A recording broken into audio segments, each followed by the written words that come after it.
April 12, 1943, 29,000 feet above the rolling fields of Pennsylvania. The sun is just cresting over the horizon, casting golden streaks across the steel rooftops and long humming factories below. In the cockpit of his Focke-Wulf FW-200 Condor, Luftwaffe reconnaissance pilot Oberleutnant Heinrich Vogel peers through the glass, squinting against the glare. He can hear the faint whine of his engines, the creak of the fuselage, the rhythmic tapping of his fingers against the control panel. Below him stretches a landscape unlike anything he or any German officer has ever seen. Mile after mile, assembly lines stretch like iron rivers. Workers in coveralls move in perfect, almost mechanical synchrony, guiding wings, fuselages, and engines into place. And there, in neat rows, dozens upon dozens of gleaming P-51 Mustangs roll off conveyor belts, their polished metal surfaces catching the morning light. Vogel's stomach tightens. He's seen factories before,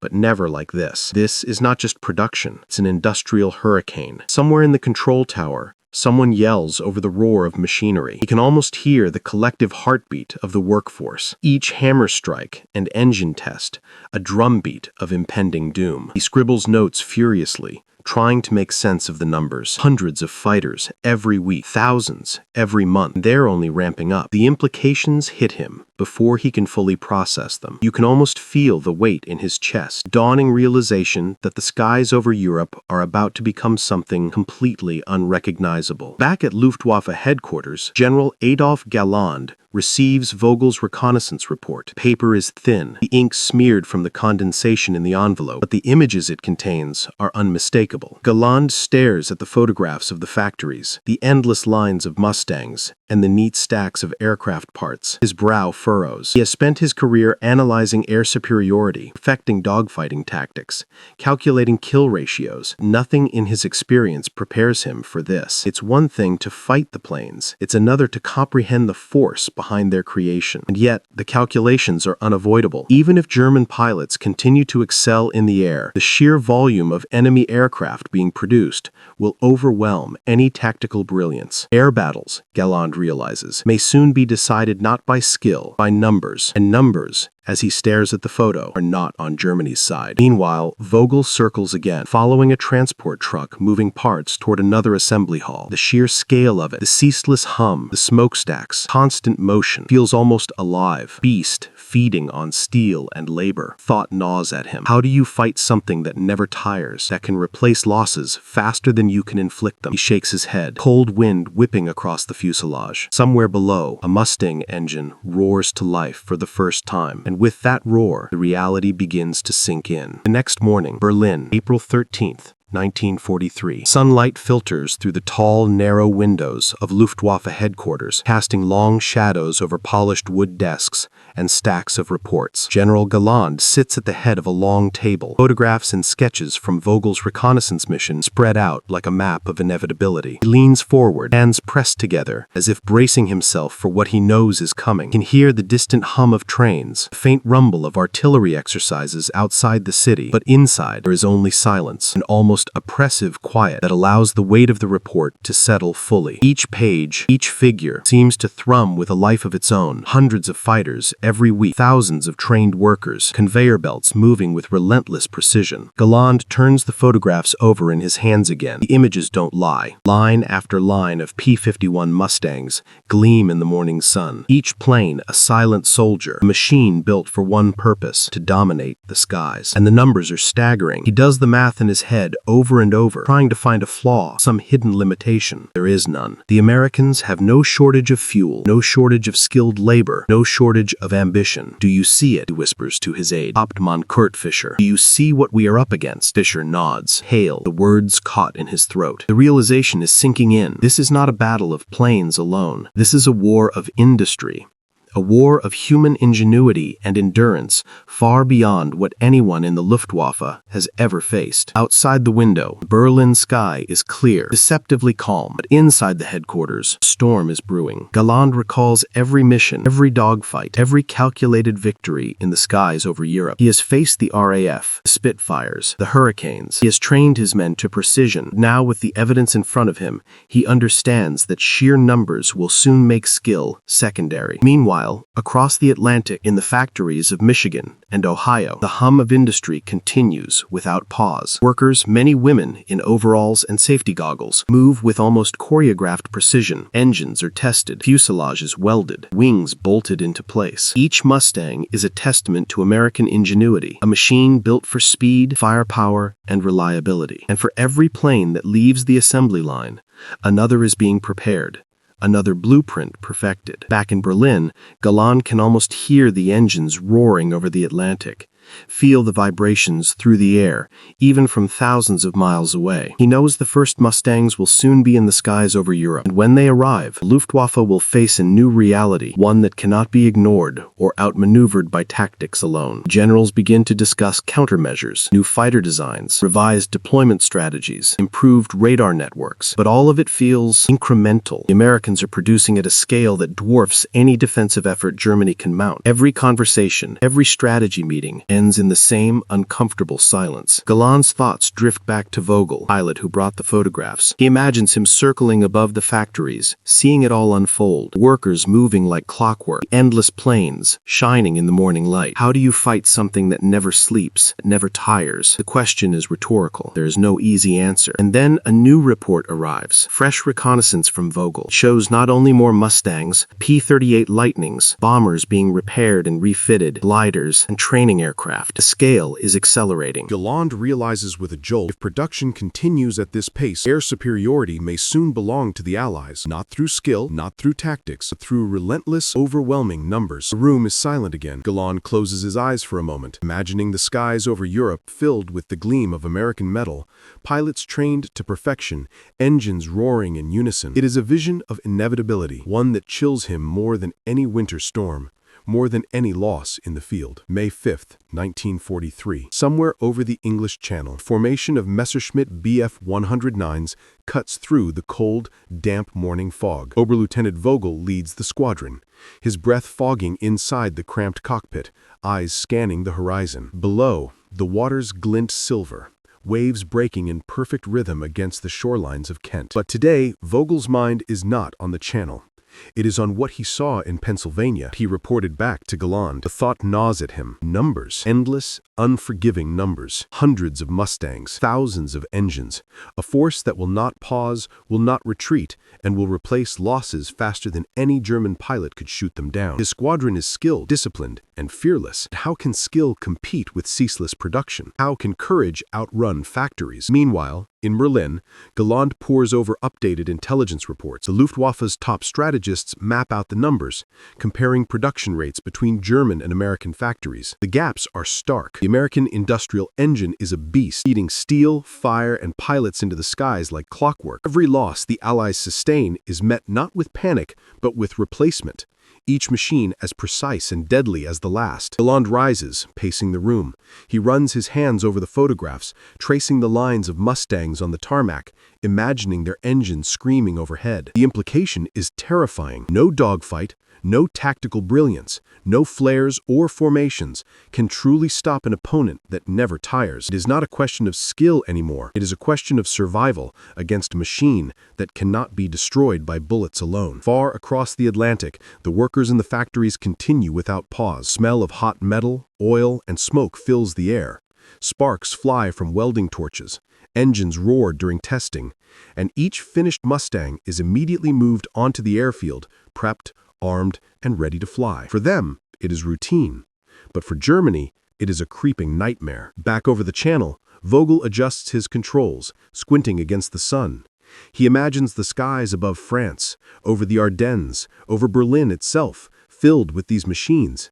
Planes he has yet to face in combat, but already fears. His stomach tightens. He recalls every lesson, every formation, every ace pilot he has flown with. He wonders, even if every German fighter is in the sky at the same time, can they really compete? Or will they be swallowed by sheer numbers, their bravery rendered moot by the relentless march of production? Galland calls for a meeting with other high-ranking officers. General Kurt Student, known for airborne operations, and Colonel Werner Mulders, a veteran ace, enter the room.